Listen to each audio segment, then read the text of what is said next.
What up, YouTube? Big Will LA. And for those of you who don't know me, I'm your minister, your teacher, your soldier, husband, father, stepdad. So I have a little life experience, but I've done an earlier video and decided to talk about another video. I see I'm in uniform. I'm transitioning from the Army to the Air Force. Hopefully, everything goes smoothly. Been had several hiccups before, but the weirdest thing happened to me. Well, not weirdest. It's happened before, but previously I was telling a young guy about how he said he couldn't be a chaplain because he felt like he had to compromise or water down the gospel. And I'm outside by the satellite terminal, walls and stuff. So you see me ducking down, I'm not gonna edit it out. It might be funny, but I was like, yeah, people. If you live in a just and holy life, people can walk right up to you, and because they know you're the real deal. And that's what that happened to me. A guy brought another soldier with a similar name to me. I was like, "What's the word, Pastor Pooler?" And he was like, so and so wanted to hear the gospel. They were smiling and joking, and I'm like, okay, I'm not gonna take them seriously. I was eating my rice, and he started talking. I'm like, hey, are you a Christian? And he's like, I think so. And me and the other guy looked at each other. You think so? And then I was in my head because many of y'all want to share your faith and don't know how. I'm saying if you don't like this type of video, unlike still sub, because it's gonna be mostly red pill content. Not red pill, blue pill, purple pill. There we go, purple pill, because I'm not blue pill, but I am married. But and I was telling the guy, and it's just amazing that it happened to me, that sometimes your greatest ministry is the life that you live.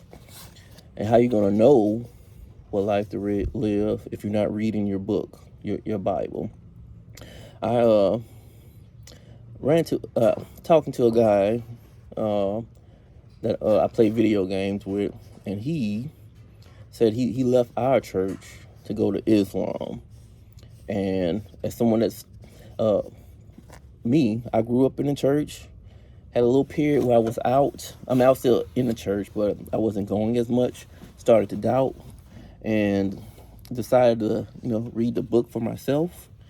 Go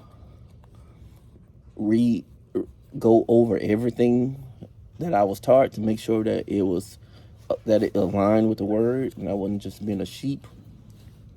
And that actually reinforced.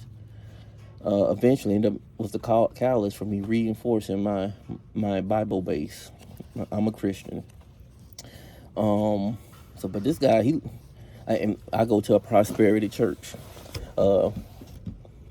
Everything like my pastor will tell you that he'll teach you so well to where he can't fool you. And I will say he's done a wonderful job.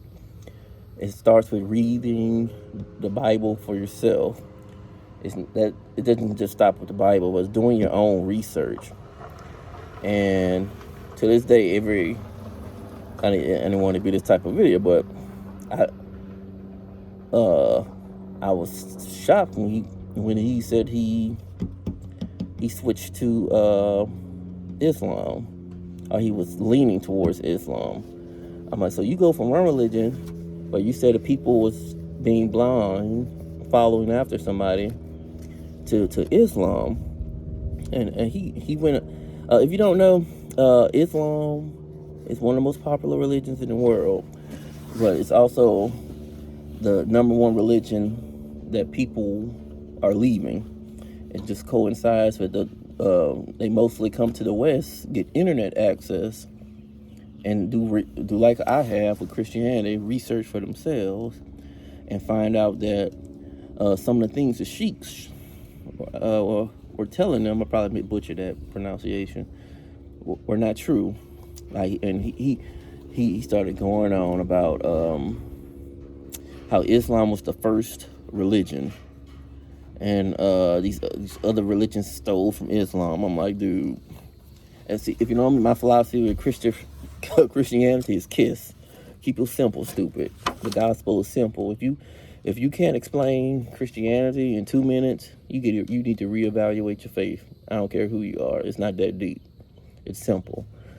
But he's like it's the first religion, and he started talking about some letters, and I'm like, dude, that's atheists theologians that go to school just to discredit Christianity. They would tell you that Islam was not the first religion. It wasn't before Judaism or Christianity.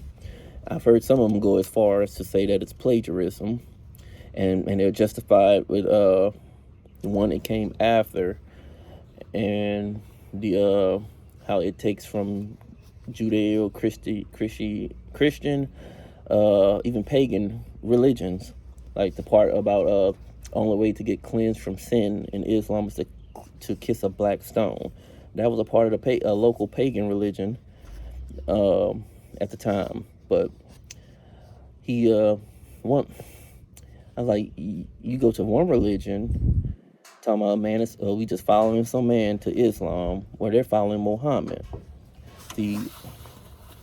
Now I'll say this, it's not to completely talk bad about the religion. It's not a hate video, but I've yet to talk to a theologian that can fully give me a warm and fuzzy feeling about certain things in Islam. Like, one, I've heard different things about the age of Aisha. Aisha's the child bride that Mohammed married at the age of 7. She was still playing with dolls, and he consummated his marriage according to the surahs. If you don't know, there's the Quran, which is very hard to understand for some people, and there's the surahs that are like amendments to it that further explain. And the best surahs are the ones that Muhammad endorsed himself. From the people that Muhammad endorsed himself. I'm paraphrasing. I didn't intend to make a long video about this, but I guess this is like why I don't see how a black person is Islamic. When his followers asked, what did Satan look like? He said it looked like a black man. The guy's name was Abin. I can't even pronounce his name, but he disvalued black slaves, saying that Arabic slaves were worth twice as much as a black slave. At one point, he stopped offering freedom to black slaves because he saw they were coming in droves, and said they had to pay a tax and so on. This is all paraphrase. If you question where I get this information, I can send you the surahs, the Quran verses, or I can send you to other theologians that have brought these same concepts up. Muhammad is quoted as being and he said, if anybody, Muhammad is often referenced as the whitest of all men, and if anybody called him a black man, to stone him. That's what he thought of black people.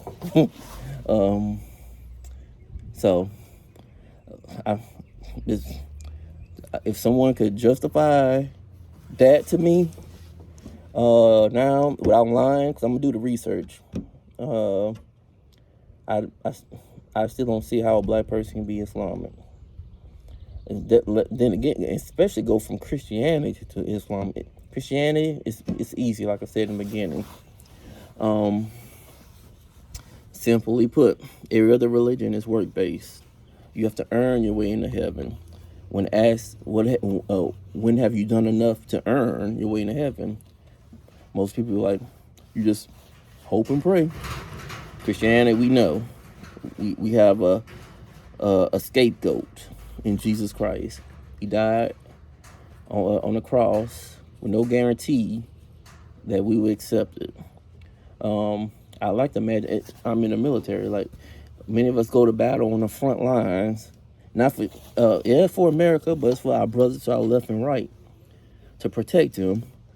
Jesus, he, for all we know, he would die on the cross for the forefathers that died before him, so that they could have access to heaven, and letting us in on the benefits. Who knows?